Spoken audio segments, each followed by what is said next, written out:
Welcome, listeners, but take heed. We will say whatever we need to share our knowledge, thoughts, and joy, and even things that do annoy. So join us now, but be aware, we have a tendency to swear. We'll dial it back a little bit. But frankly, we don't give a shit. Welcome to Just Keep Rolling, a Harry Potter book movie compare and contrast podcast. I'm Katie, that's Ellen, and we are the highlight of your week. At least we hope we are. Please love us. And before this gets any creepier, let's just keep rolling into the rolling rehash. Last week we covered the second half of Chapter 30 and the corresponding film scenes. Harry was told to take caution to not end up a dead pussy. Dumbledore showed his favorite student how to properly pack a bowl. Neville's dirty laundry was aired, but not by him. Karkaroff got caught showing some skin. Snape took the cover off his veiled threat to poison his least favorite student.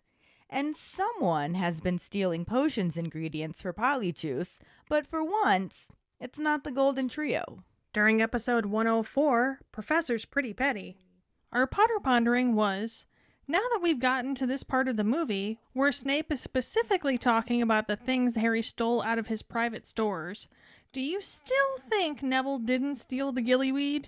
Hi, Ellen and Keighty. This is Ashley with this week's Potter Pondering. We all know that the movies are not even canon. Yep, I said it. But for the sake of our wonderful podcast, I'm going to pretend that it is. And with this, imagination I got going on here, yeah, after seeing that scene, we're going to just say Neville, he robbed the shit out of Snape. He put on his big boy Gryffindor panties and was like, man, I told me I had to save my boy. I got this. I'm going in here in the middle of the night undercover. You hear me? I'm robbing the shit out. I'm taking stuff I don't even need just to piss him off for a bit of revenge. Yeah, gangster Neville. Gangster Longbottom. I can't even get it out. But just a little addition to this pondering, I'm going to say that I really kind of like this scene with Snape, because the movies took so much away from Snape, made him a little more palatable for moviegoers, because they took a whole lot of the slimy evil shit Snape did out of the books for the movies. And this right here is definitely slimy, grimy, evil, stanky Snape. Like, boy, I'm going to drug you. I'm going to drug you when you ain't looking. That's how I know you lying. Quit fucking with me, little boy. That was definitely how Snape was feeling right there. And that gave me all the slimy, grimy Snape energy I needed. Yes, and you know why he had that energy? Because Neville pissed him off. I agree. Hi, it's the support badger here. I am calling to respond to this week's Potter Pondering of whether or not I think, now that we've gotten to that part, if Neville stole the gillyweed or not. I don't think that Neville stole it. I still don't think he stole it because I think that Fake Moody stole it because he's trash. And I think he probably gave it to Neville, which, his cheating is outstanding.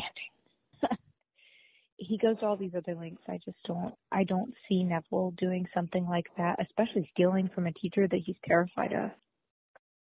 I think that Fake Moody stole it and gave it to Neville and told him that it would be useful. But maybe Roundabout gave it to him. I don't know, because Neville wouldn't be like, oh, I'll just take this thing. That's cheating. No, that's not Neville's personality, which is also why I don't think he stole it. So I think that maybe Fake Moody, gave it to him. He knew what was coming, so I think he probably gave it to him maybe at the beginning of the year or something after he stole it from Snape, because then that would still make sense that he stole it and that it would be missing, but not necessarily that Neville took it. So there's that. I think Neville's a good person, so not that stealing constitutes being a bad person, but I think that Neville would be too scared to steal from the teacher, like his literal worst fear. So that's all. Bye, guys. Hey, Katie. Hey, Ellen. It's Jackson. So, yeah, I mean, as I said in my last Potter Pondering, I don't think that Neville took it, and Snape saying the boomslang skin and lacewing flies, for me, that confirms that Neville himself didn't take it. That, yeah, he came up with the idea through the book, but I reckon he had Moody steal it for him. Well, Crouch Moody, whatever. Yeah, that's what I think. Thank you so much for calling in your responses. Don't forget, you can also post answers on our Facebook page, too. We really love reading them and hearing them. Our trivia question last week was, how many points are Harry and Cedric tied in first place with going into the third and final task? Harry and Cedric both have 85 points. Congratulations goes to Mike Riley. Woohoo! He was not about to let Jackson catch up to his streak, though I was wrong, and the top streak is held by Mike at 11 weeks, not 9. Well, come on, Ellen, you had one job. Do you want to run this podcast? No. Carry on. I think I'm allowed to mess up every now and then. Because it's going to happen. All right, I'll give you this one. But congratulations, Mike. Great job. Wonder if you're going to keep this one going and try and break your own record. We shall see. For now, let's just keep rolling into the first half of Chapter 31, the third task, and the corresponding film scenes. Chapter 31, the third task, Part 1. Harry tells Ron and Hermione about everything that he saw in the Pensieve, and after sending a letter to Sirius as well, they now sit up late into the night talking it over until Harry understands what Dumbledore meant about a head becoming so full of thoughts it would be a relief to siphon them off. Ron is scared that Dumbledore also reckons you-know-who is getting stronger and can't believe that he trusts Snape even though he knows he was a Death Eater.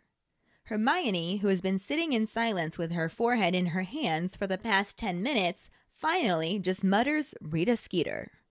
Ron doesn't understand how she can worry about her now, and Hermione explains that she isn't. She just wonders if that's what Rita meant in the 3 broomsticks, about knowing things about Ludo Bagman that would make her hair curl. Plus, Winky also said Ludo Bagman's a bad wizard. Ron reminds her that Bagman didn't pass the information on purpose, and when Hermione shrugs, he turns back to Harry and reiterates that Fudge reckons Madame Maxime attacked Crouch. Harry confirms this, but also points out that he only said that because Crouch disappeared near the Beauxbatons' carriage. Ron considers Maxime, bringing up the fact that she definitely has giant blood and doesn't want to admit it, but Hermione cuts him off to defend her, reminding them what happened to Hagrid when Rita found out about his mother. She then looks at her watch and is appalled to see the time and realize they haven't done any practicing.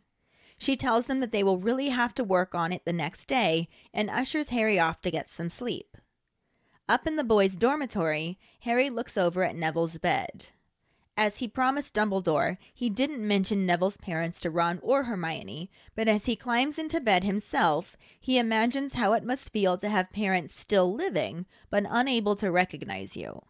Harry gets a lot of sympathy for being an orphan, but he can't help thinking that Neville deserves it more than he does. He feels a rush of hatred towards the people who tortured Mr. and Mrs. Longbottom, and remembers the jeers of the crowd as the Dementors dragged Crouch's son and his companions away.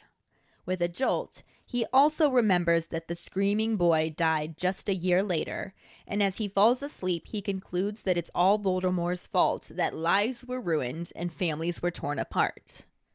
Though Hermione and Ron are supposed to be studying for their exams, they are putting more effort into helping Harry prepare for the third task. When he points this out to them, Hermione is unconcerned, sure that they will at least get top points in defense against the dark arts, which Ron says will be good training for when they're all Aurors. As they reach June, the mood in the castle again shifts towards the tense excitement for the final task. Harry is practicing hexes at every available moment, and for once feels confident about it. Not only is he prepared, but also Moody's right, and it isn't his first time fighting his way past monstrous creatures and enchanted barriers. Because Professor McGonagall got tired of walking in on the trio practicing, she gave them permission to use her classroom at lunchtimes. Harry soon masters the impediment curse, the reductor curse, and the 4-point spell, though he's still struggling with the shield charm. Hermione is pleased with his progress, though, sure that some of those spells are bound to come in handy. Ron interrupts them to point out the window at Malfoy, who is holding his hand up to his mouth and speaking into it. Harry thinks it looks like he's using a walkie-talkie, and Hermione reminds him that those sorts of things don't work around Hogwarts, before insisting they work on the shield charm some more. Sirius is sending daily owls, reminding Harry to focus on the task and not whatever is happening outside the walls of Hogwarts, which are not his responsibility. As they get closer to June the 24th, Harry becomes more nervous, but nowhere near as bad as the last 2 tasks. On the morning of the 3rd task, breakfast is a very noisy affair.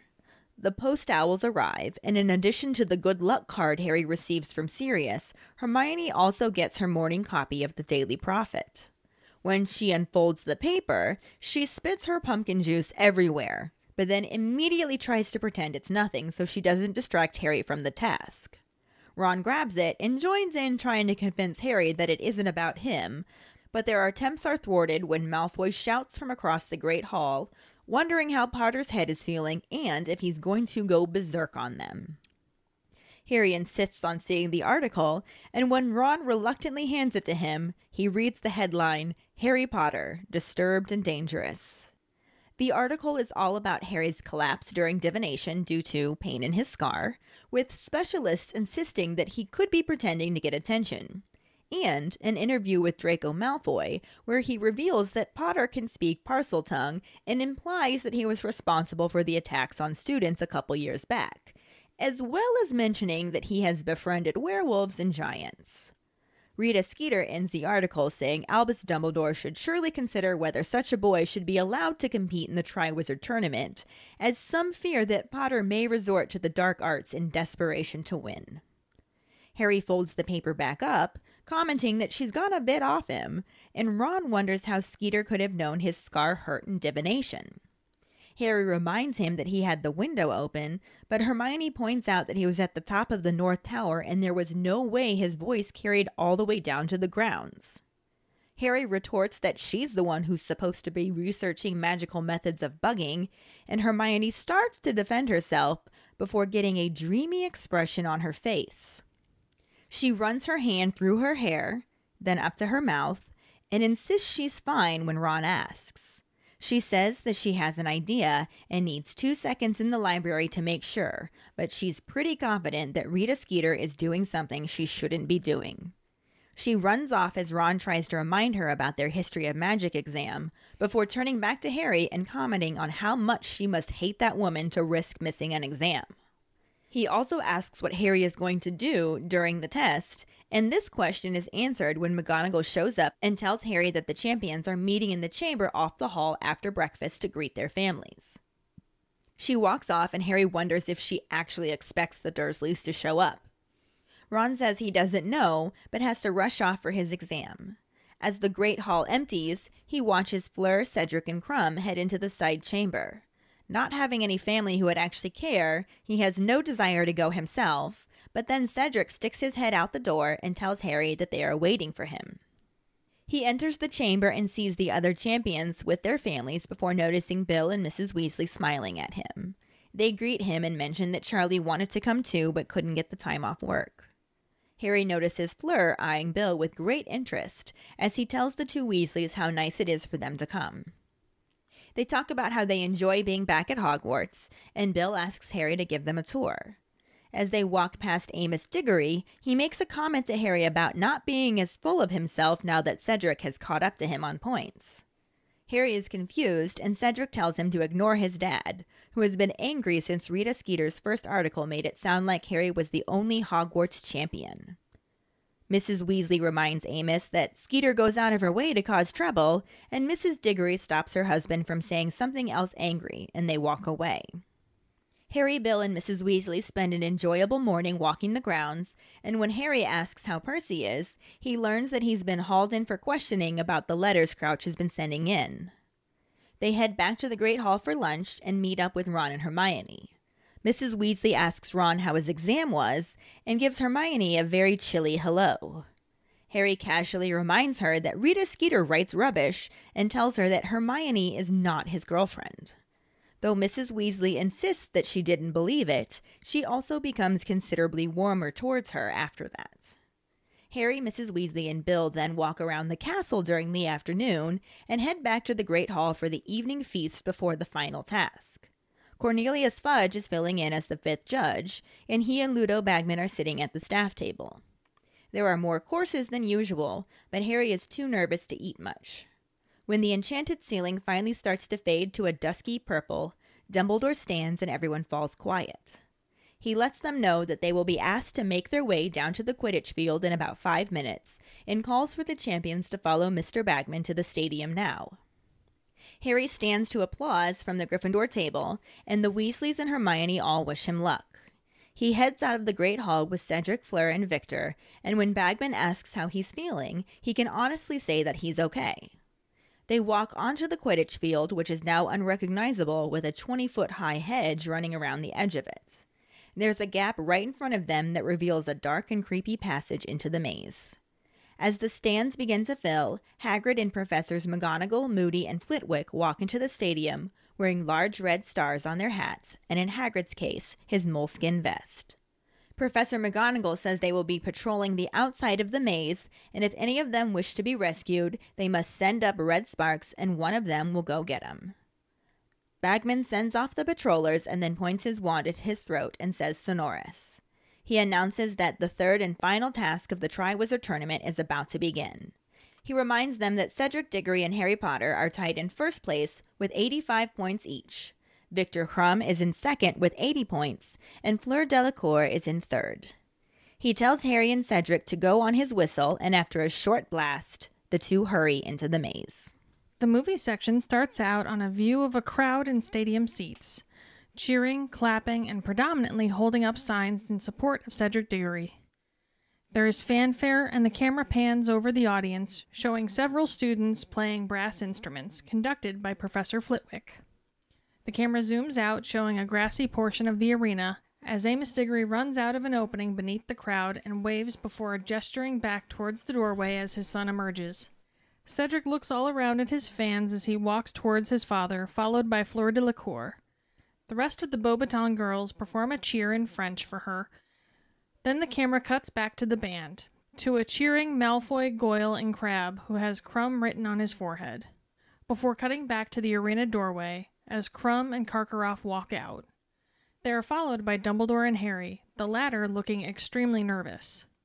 Dumbledore puts a comforting hand on his shoulder before gesturing with his head for Harry to join the other champions. As the audience continues cheering and clapping, Dumbledore approaches the podium, waves his hand, and then points his wand to his throat to magnify his voice as he yells for silence. The fanfare tapers off with the cheering as everyone sits down to listen. Dumbledore explains that earlier that day Professor Moody placed the Triwizard Cup deep within the maze and is the only one who knows where it is. The crowd cheers loudly for their respective champions as he tells them that since Mr. Diggory and Mr. Potter are tied for first, they will be the first to enter the maze, followed by Mr. Crumb. This draws more cheers for Crumb, and Karkaroff tries to get a chant going. Miss Delacour will be the last to go in, and the first person to touch the cup will be the winner. The staff will be patrolling the perimeter of the maze, and at any point a contestant wishes to withdraw, they need only to send up red sparks with their wands. He then calls for the contestants to gather around, and as they huddle together, he informs them that in the maze, they won't find dragons or creatures of the deep, but rather something even more challenging, because people change in the maze. He tells them to find the cup if they can, but to be wary, as they may just lose themselves along the way. He then gestures for them to spread out and prepare themselves, and the crowd begins to cheer again. Harry approaches the maze and stands next to Mad-Eye Moody, as Amos hugs Cedric and wishes him good luck. Harry and Cedric acknowledge each other with nods, and Dumbledore again calls for the count of 3, but before he can count past 1, Filch fires the cannon. Dumbledore shakes his head, and Harry turns towards the nearest maze opening. Moody places his hand on his shoulder and pats it encouragingly before turning back towards the crowd. As Harry begins his trek into the maze, Moody looks back at him and surreptitiously points the first direction he should turn. Harry smiles and looks into the maze as Dumbledore watches with a slightly suspicious expression on his face. When Harry looks back towards the crowd one more time, he sees the hedges magically move together, closing off the entrance and bringing about darkness. So, before we can actually compare the book to the film, we have to talk about everything in the first half of this book chapter that the movie left out completely. And then we will get to talk a little bit about the things that are similar. However, we will have to conclude this section talking about the extra stuff that the movie added in. Of course. Like we do. But starting with the book, Harry's filled Ron and Hermione in on everything that he learned from Dumbledore and from inside the Pensieve. Mm-hmm. He also sent a letter to Sirius about it, too, because he promised he would. Keep him informed. It's his thing. Yeah.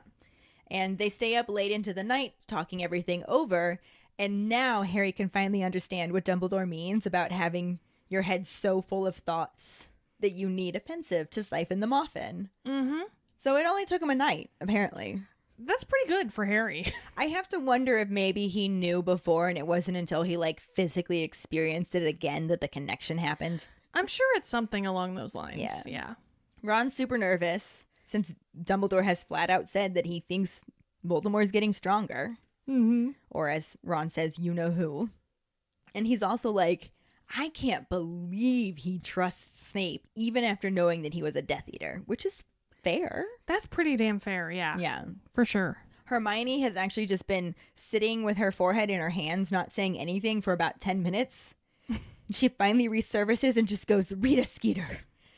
And Ron's like, how the fuck are you worrying about her right now? Like, you know who's getting stronger, and you're worrying about Rita Garbage Skeeter? And Hermione's just like, no, I'm not worried about her in this moment. I'm just making this connection here because she told me that she knew things about Ludo Bagman that would make my hair curl when we were in the Three Broomsticks. Is this what she meant? Knowing that he passed information on to a Voldemort supporter. Yeah. Seems likely. I mean, that seems pretty on point. She also mentions the fact that Winky said that Ludo Bagman was a bad wizard. And if Crouch was that upset about him getting off for passing information to Voldemort's followers, it's entirely possible that he came home and talked about it and Winky heard. That's true. So, could be. And Ron's just over here like, yeah, but Bagman didn't pass the information on purpose because naturally he has to defend the person that Hermione is talking against.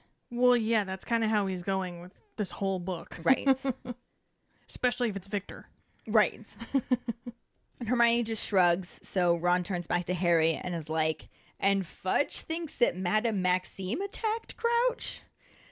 And Harry's just like, well, yeah, only because Crouch disappeared near the Beauxbatons carriage, not because he actually thinks she did it. But this was enough to make Ron actually consider if she did it. Right.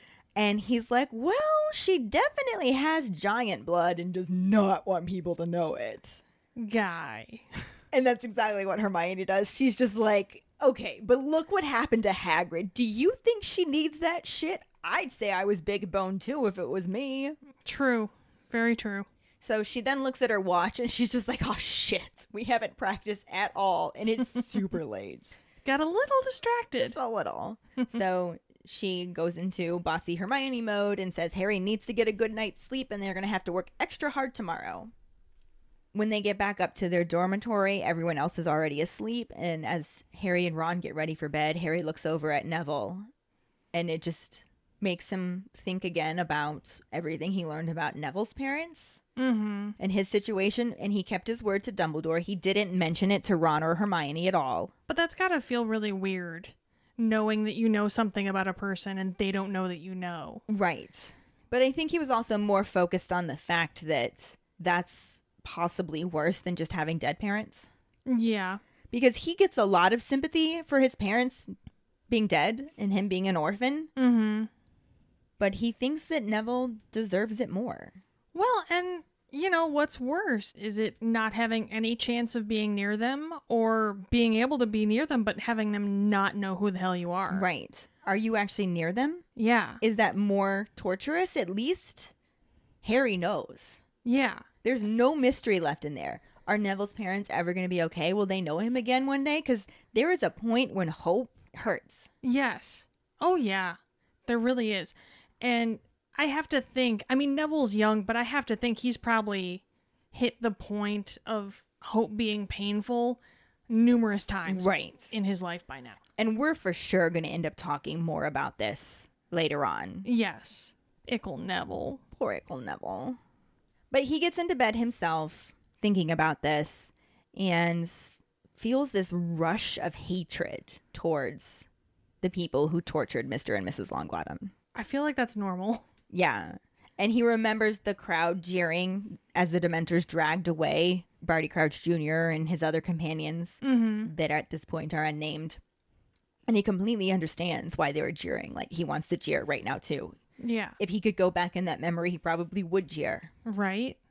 Right along with everyone. But then he also remembers that the screaming boy, Barty Crouch Jr., died less than a year later after that. Yeah. And then he instead decides that this is just all Voldemort's fault.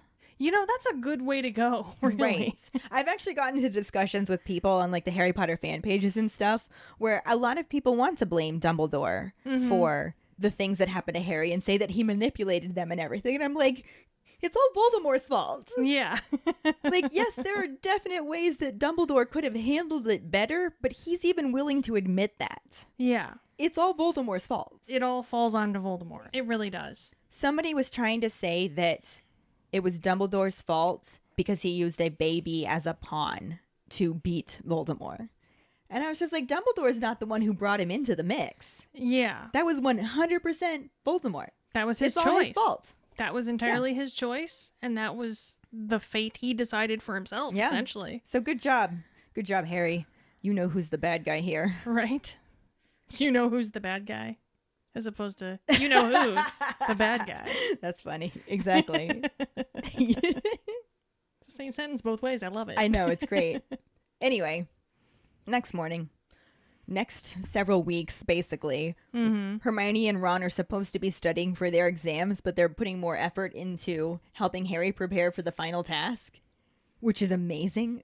I don't know how they're doing it all, honestly. And when Harry points this out to them, Hermione actually says, oh, well, at least we'll get top marks in Defense Against the Dark Arts. Wow. That's how serious she is taking this shit for her friend.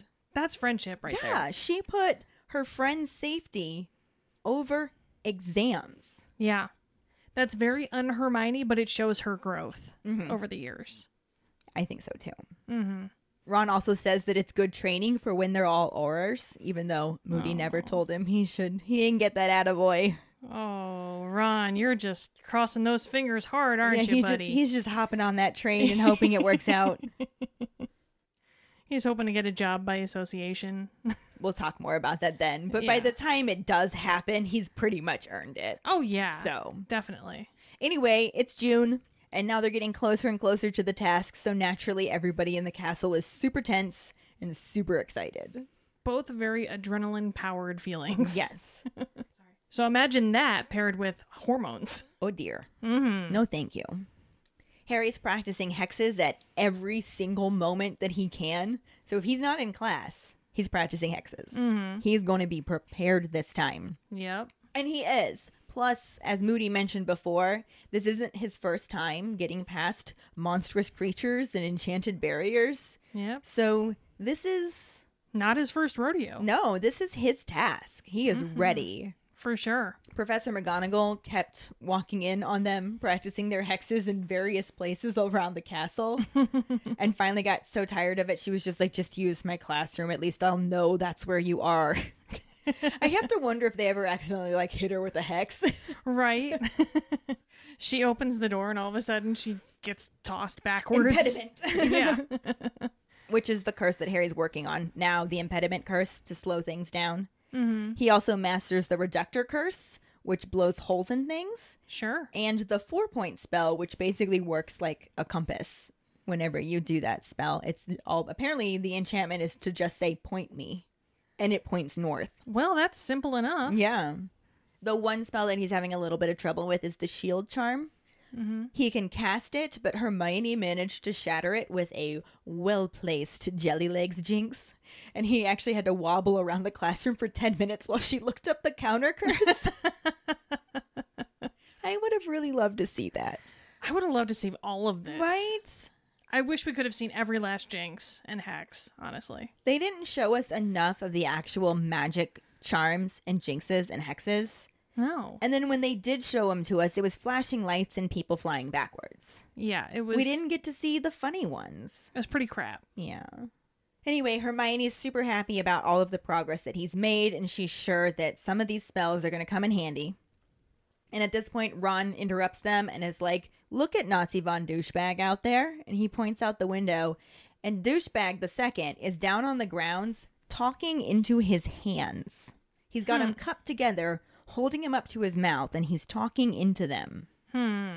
Which to Harry looks like he's using a walkie-talkie. Yeah. But Hermione's just like, those don't work here. It can't be that. Whatever, let's just go work on the shield charm some more. Okay, but what about 2 cans with a string between them? That would probably work. I'm sure that's low-tech enough. Right? But that's not what he was doing. Well, damn. And at this point, Sirius is now sending daily owls. Pretty much every single one of them is just like, focus, Harry. You got to get through this task.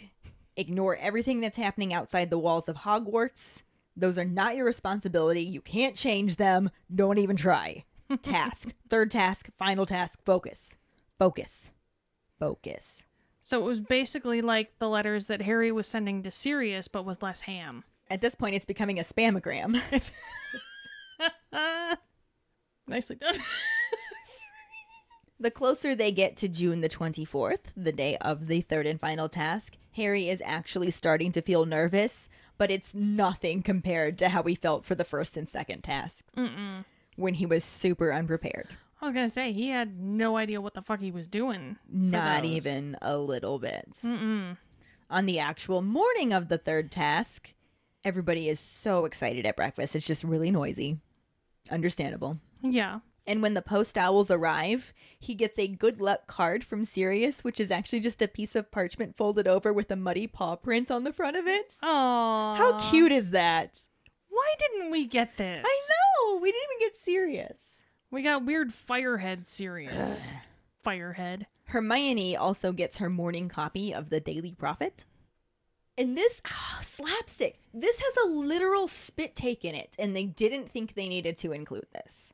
Well, you know, they already had Harry just dribble pumpkin True. juice down his face. So. But it would have been fantastic to see Hermione take a nice big drink out of her goblet of pumpkin juice and then open the newspaper and just spit it everywhere. Well, yeah. Like, couldn't you just see her accidentally spraying Ron and his reaction to it? I imagine something along the lines of when... Bloody hell! Bloody hell.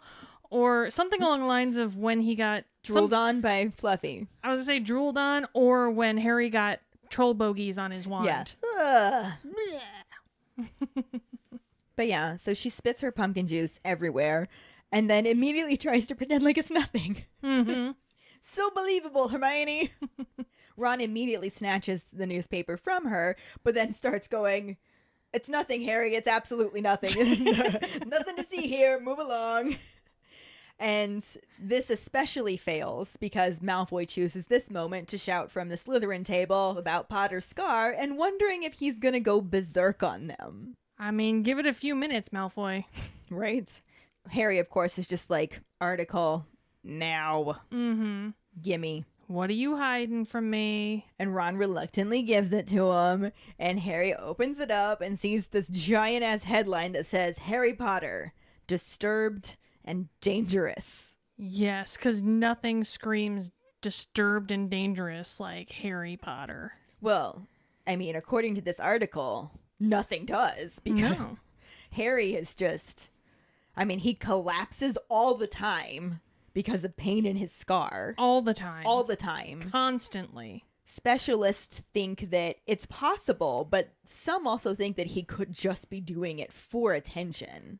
There you go. I mean, maybe the curse addled his brains, but he could just want attention. He could just be whining like a bitch. I'm Harry fucking Potter, the boy who lived. Look at me, look at me. I'm the bee's fucking knees. Yeah. Pay attention to me. Mm.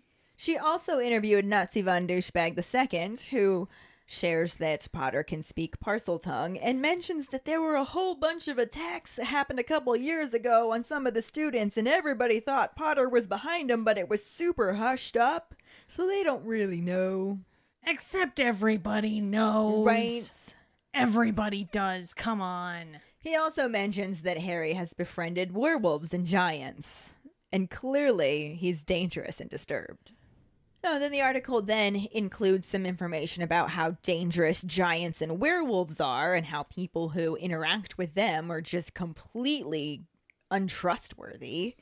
And she concludes the article saying that Albus Dumbledore should surely consider whether such a boy should be allowed to compete in the Quad Wizard tournament, as Potter may resort to the dark arts in a desperation to win. Wow. That's digging right there. Harry actually takes this article pretty well. He just folds it back up, says, she's gone a bit off me. That's one way to take it. Yeah. Sure. Ron wants to know how Skeeter could have known that his scar hurt him during divination. And Harry's just like, well, I opened the window, which just makes Hermione go, you were at the top of the North Tower. Nobody's going to hear you at the top of the North. I don't care if the window's fucking open. Nobody's going to... The top of the North Tower, Harry. What are you talking about? And he's just like, well, I don't know. You're the one who's supposed to be researching magical methods of bugging.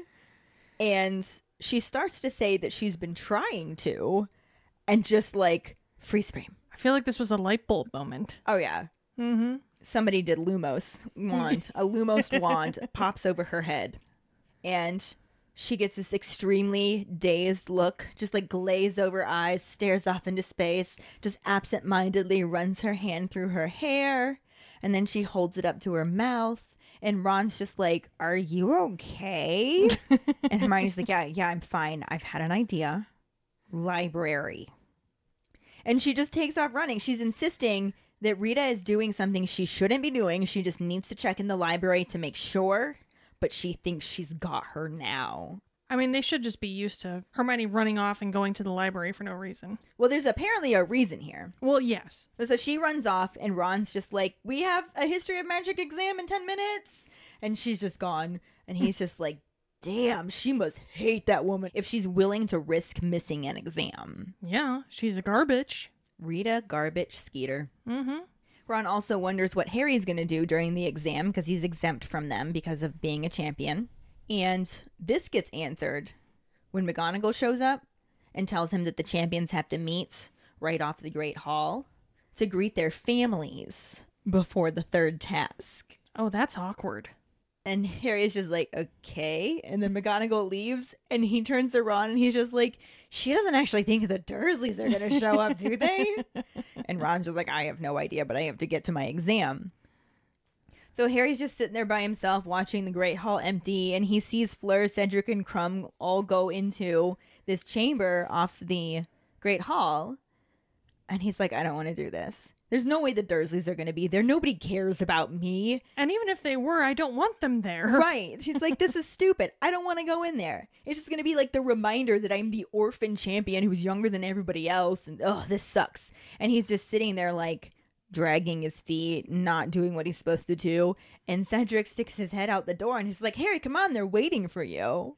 They? And Harry's just like, what the fuck? The Dursleys actually showed up to this? There's no fucking way. And he goes in the chamber and actually sees that it's Bill and Mrs. Weasley who showed up to see him and wish him luck. That just makes me so happy. Because Mrs. Weasley was just like, you're mine now. I claim you. I claim you. I do that with people too. And he's just completely touched. He's like, oh my God, it was so nice of you to come see me. I thought that the Dursleys were going to be here. And Mrs. Weasley's face just like, hardens, but she doesn't say anything. Yeah. Because she's pretty classy usually. Usually, yes. She's had moments this book. but- Moments. Harry, at this point, also notices that Fleur is eyeing Bill with great interest and does not seem to have an issue with his dangly fang earring or his long hair. I was going to say, she likes a nice ponytail. Apparently. Nice ginger ponytail. Bill asks Harry to give him a tour of Hogwarts because he and his mom are both super excited to be back there. Yeah. And as they walk past Amos Diggory, who's obviously there to see Cedric, he makes a comment to Harry about not being as full of himself now that Cedric's caught up to him on points. And Harry's just like, what the fuck? And Cedric's just like, ignore my dad. He hasn't gotten over the fact that Rita Skeeter made you out to be the only champion. And Amos is just like, well, he didn't try to correct it, did he? I mean, he did. Right? Seriously. And Molly's like, you know Rita Skeeter goes out of her way to cause issues. You work for the ministry. You've seen this shit. And he starts to say something else, but Mrs. Diggory stops him. And instead they just walk away, which is probably wise. I'd say probably the right call. Well done, Mrs. Diggory. Yes. And the rest of the morning is very enjoyable because Harry just walks around the grounds with Mrs. Weasley and Bill, and they get to talk about all of the things that have changed at Hogwarts and the new things that are there. And then Harry asks how Percy's doing, and it turns out he's not doing so great. He's a little stressed out. They apparently hauled him in for questioning because now they doubt that Crouch has actually been writing those notes of instructions for him. But isn't he competent enough to know his superior's handwriting? You'd think, but now they don't even think he's confident enough to fill in as the Quad Wizard Tournament judge. Obviously. I wish we had this in the movie. I know. No. But then they head back to the Great Hall for lunch, and at this point they get to meet up with Ron and Hermione, and Ron's just like, what the fuck are you doing here? Except he does not say that to his mother. Probably the right call. And she explains that they're just here to greet Harry before the tournament and wish him luck, and that it's nice to not have to cook for herself for once. She's so cute. And then she asks Ron how his exam was, and he's just like, it was fine. I couldn't remember a lot of the goblins' names, so I just made some up. I'm sure some of them would be correct. Yeah, probably. Mrs. Weasley then gives Hermione a very chilly hello, just super stiff about it. And Harry's just like, Mrs. Weasley, you didn't believe that rubbish that Rita Skeeter wrote about me and Hermione, did you? Because she's not my girlfriend. Especially after she just admonished Amos Diggory. Exactly. So Mrs. Weasley's just like, oh, of course I didn't. But she also becomes considerably warmer towards Hermione again. So, well, she did kind of believe it. a little bit. She got a little mama bear about that one. We talked about that before. Yep. When Hermione and Ron go off to their next exams, Harry, Mrs. Weasley, and Bill get to walk around inside the castle during the afternoon. And then for the evening feast, they head back to the Great Hall. And this takes place right before the final task. And I've got to say, having to eat 3 full fucking meals before participating in a competition would just be torture. I'd be hurling everywhere. Right. I don't know how he ate any of it. Yeah. This is pretty entertaining. Actually, I would have liked to see this as well, had the movie done any of the stuff that would have made this entertaining. Because they now have Cornelius Fudge filling in as the 5th judge. Mm-hmm. So it's he and Ludo Bagman that are at the staff table. And somehow, and I like to believe that Dumbledore did this on purpose, but somehow Cornelius Fudge is sitting right next to Madame Maxime. I love that. I love that so much. And she looks super pissed and is just like focusing on her plate. And Fudge is not saying anything and is just like staring at his goblet. Like they're both sitting in silence. It just seems super awkward. I'm sure that she's well aware of what he accused her of. Oh yeah, of course. Maybe even he was dumb enough to do it to her face. Right. Oh my goodness. He is that dumb, so Well. I wouldn't put it past him. Like we were talking about puking everywhere. Mm-hmm. On top of that, this being a special feast for the final task of the Quad Wizard Tournament, there are even more courses than usual. Of course there are. So all of this extra food, making dinner last even longer, and Harry's just like, I'm too nervous to eat. Let's just get this over with. But finally, the enchanted ceiling starts to fade. It's getting darker outside. It is nearing the time of the task to actually start. And Dumbledore stands up, and everybody falls quiet. I would love to point out that he stands up and everybody falls quiet. There is no him yelling for silence, like they think he needs to do in the movie. Yeah, none of that. None of that. He just stands up and everybody falls silent. And then he lets them know that in about 5 minutes, they're going to make their way down to the Quidditch pitch, but the champions need to follow Mr. Bagman to the stadium now. Harry stands up and all of the Gryffindors applaud. The Weasleys and Hermione all wish him luck. Aww. And he heads out of the Great Hall with Cedric, Fleur, and Victor, and Bagman, who wants to know how he's feeling, of course. Of course. But Harry can honestly say that he's feeling okay.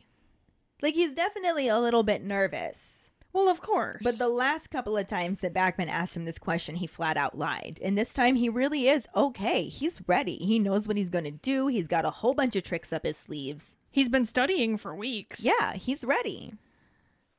They walk onto the Quidditch field, which is now unrecognizable because the hedges are like 20 feet tall. Mm-hmm. And there's a gap right in front of them that reveals a dark and creepy passage into the maze. That sounds lovely. Mm-hmm. But not a lick of it happened in the film. Shocking. Not a bit of it. We join our movie already in progress at the third and final task of the Quad Wizard Tournament.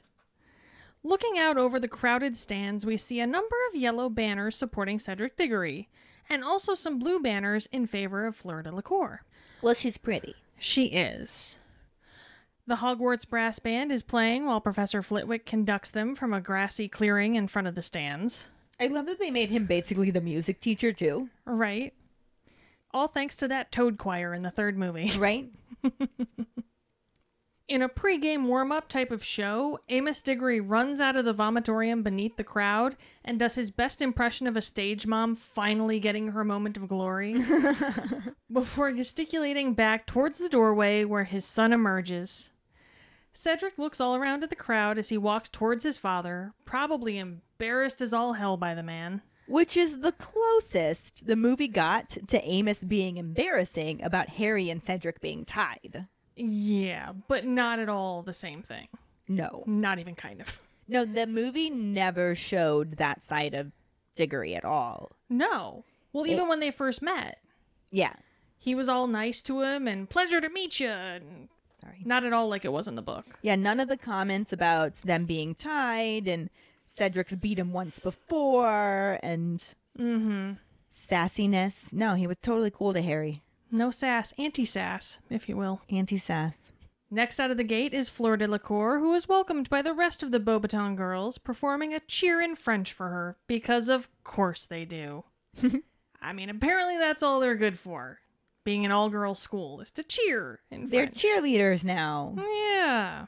They even had the arm movements and hip swishes. They and were doing the Macarena, for fuck's sake. It was basically the Macarena. I mean, it was the mid-90s, so Fitting. it makes sense, I guess, but Jesus.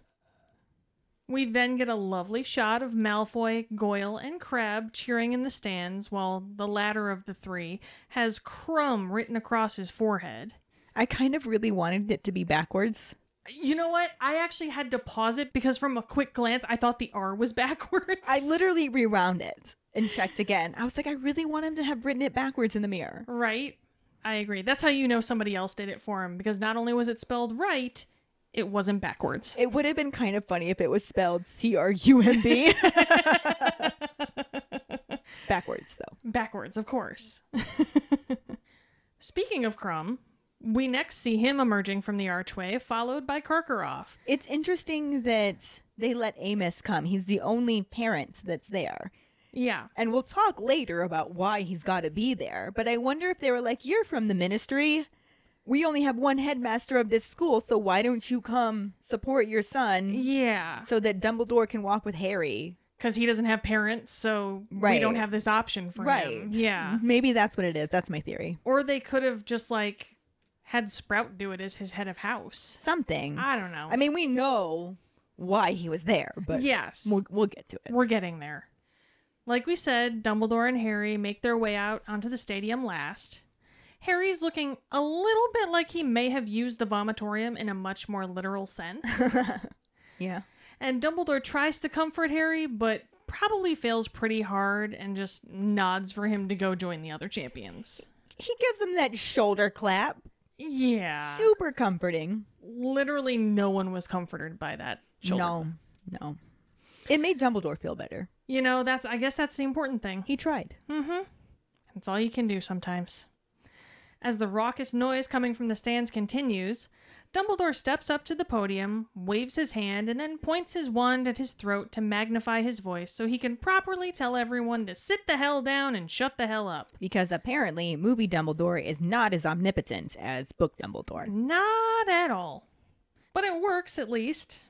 The crowd quickly acquiesces, and Dumbledore begins telling everyone what's what. He tells the crowd that the Quad Wizard Cup has been hidden in the maze by the most impartial person here, Mad-Eye Moody. The man who has shown exactly zero favoritism this entire year. Now, in the book, he is also the one who put the cup into the maze, but we don't learn this until later. Mm-hmm. He also technically has been super impartial. To everyone else, like, looking on. Yes, for all intents and purposes. He appears to have been completely impartial. But we know different. And we will learn different shortly. Yes, we will. We're getting there. We're finally nearing the end of this book, Katie. Oh, thank God. And movie. Thank God, even more. Dumbledore continues on, saying that since Cedric and Harry are tied, they will get the head start into the maze, followed by Krum and then Fleur. The crowd cheers loudly for their respective champions, each section using noisemakers and chants to show their support. Is that when Karkaroff literally tries to get the crowd to yell Krum, or did that happen before? Yeah, that's when that happens. He's like, Krum, Krum, And like, and nobody starts chanting Krum. It was so awkward. Nobody follows It through. was so awkward. Krum, Krum, Krum. But you know But what? Krum, guys. But Krum. Krum 75? No. Yeah, it's really sad, but you're kind of like happy to see it. It was funny. Because Karkaroff's a dickhead, so there's that. Dumbledore states that the first person to touch the cup will be the winner, and the staff will be patrolling the perimeter of the maze in case anyone decides to bitch out and leave the maze in shame and embarrassment. So there's a few things in here that are similar to the book. Yes. But in the book, the champions don't get to make this big grand entrance. They're actually there before the crowd shows up. Mm-hmm. Then Hagrid, Professor McGonagall, Professor Moody, and Professor Flitwick come into the stadium. And they've got these large red stars on their hat. Except for Hagrid, he's wearing his on the back of his moleskin vest. Sure. But it's meant to mark them as the official patrollers. Ah.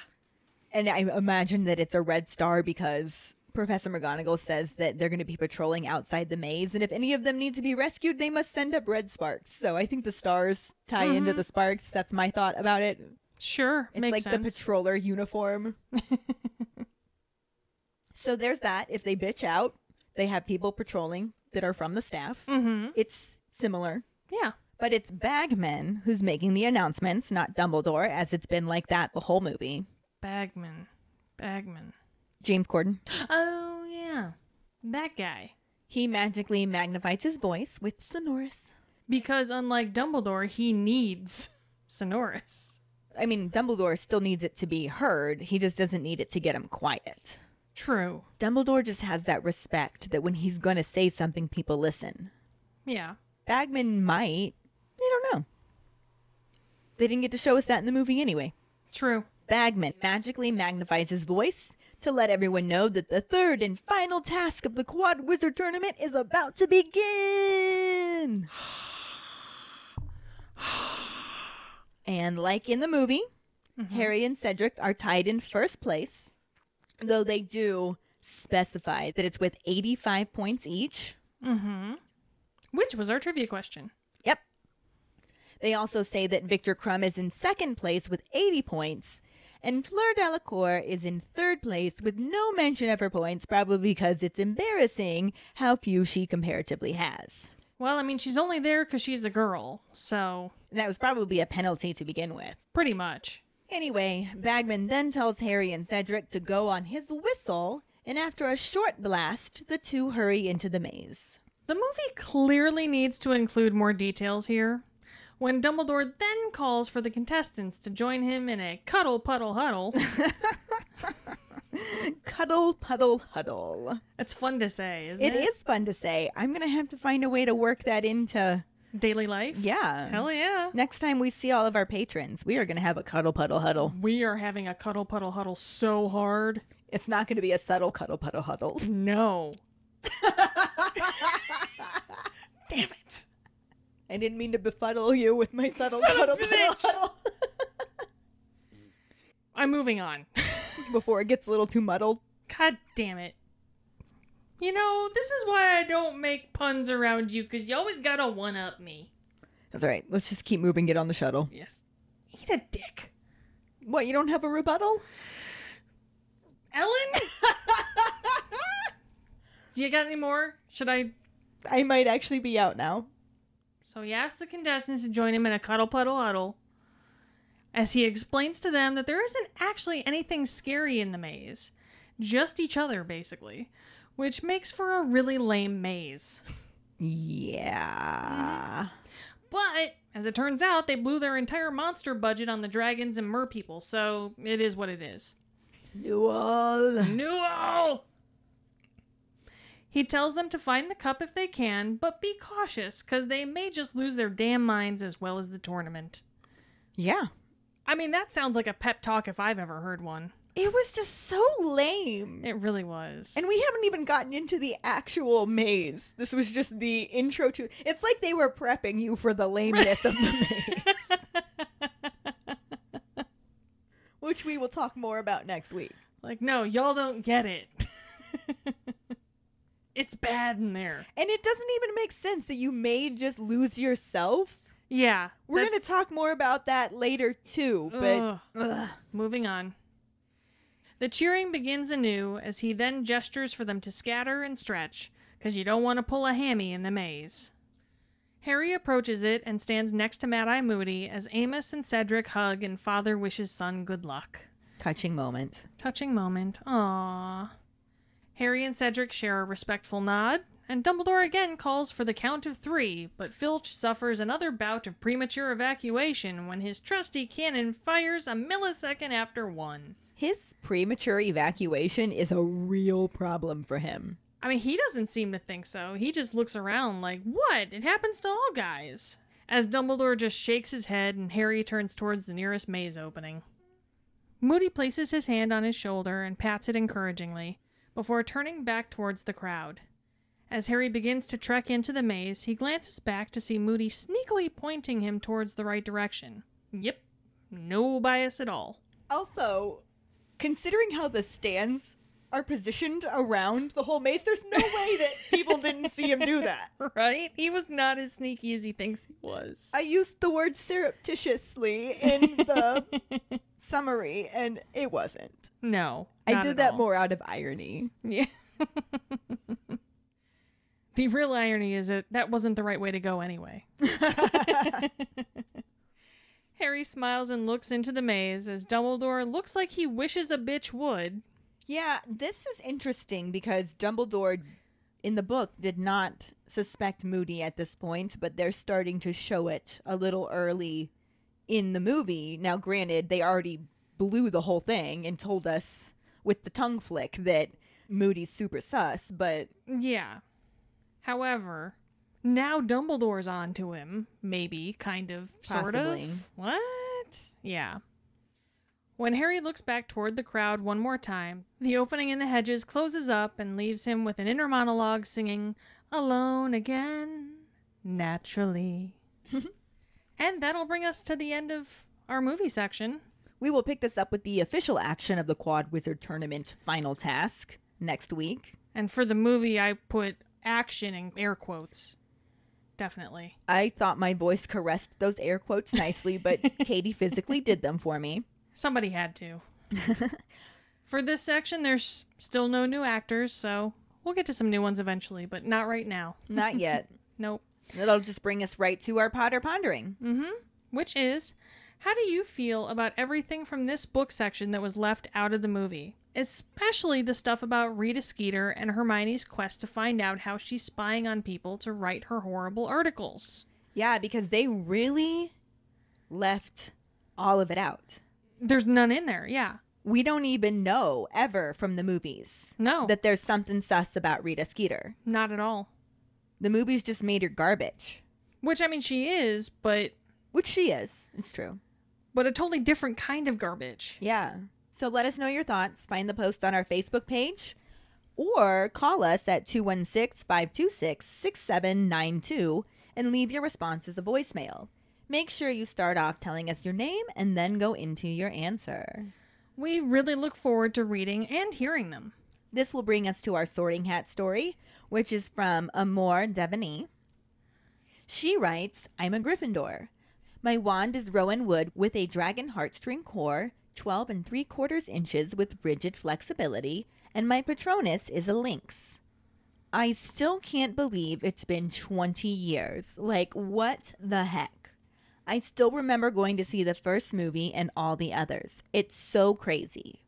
My cousin, who was reading the books, took me to see the first movie in theaters. I was 6. I fell in love, and here I am, 20 years later, even more in love with Harry Potter. Aww. Thank you so much for sharing your Sorting Hat story with us. It has been quite a ride these past 20 years. Yes, it really has. Thank you so much. And if any of you other keepers out there listening would like us to read your Sorting Hat story on a future episode, you can email it to us at justkeeprolling@gmail.com.